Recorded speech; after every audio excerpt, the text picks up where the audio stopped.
নমস্কার বন্ধুরা, কেমন আছো তোমরা সবাই? আশা করছি সবাই খুব ভালো আছে। পুনম 995 চ্যানেলে আরও একটা নতুন ব্লগে তোমাদের সবাইকে স্বাগত জানাচ্ছি।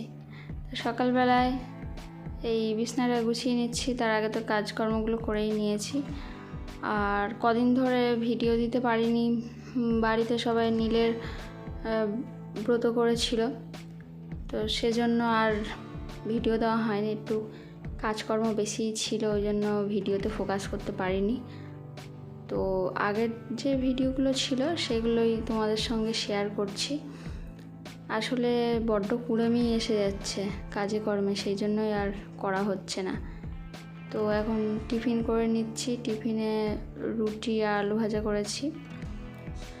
তো এই খাওয়া দাওয়া করে নিই, তারপরে আরও কটা কাজবাজ করে নিয়ে স্নান করে জামা কাপড় মেলে দিয়েছি।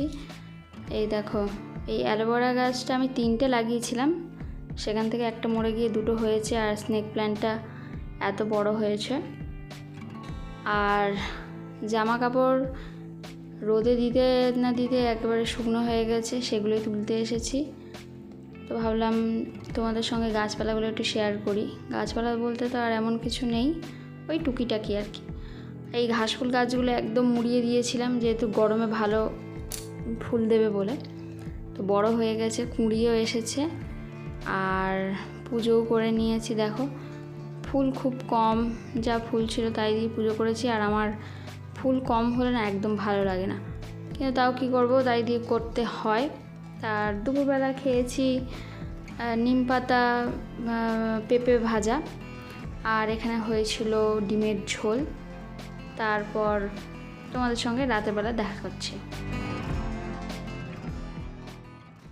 রাতে হয়েছিল পেটাই পরোটা আর ঘুগনি।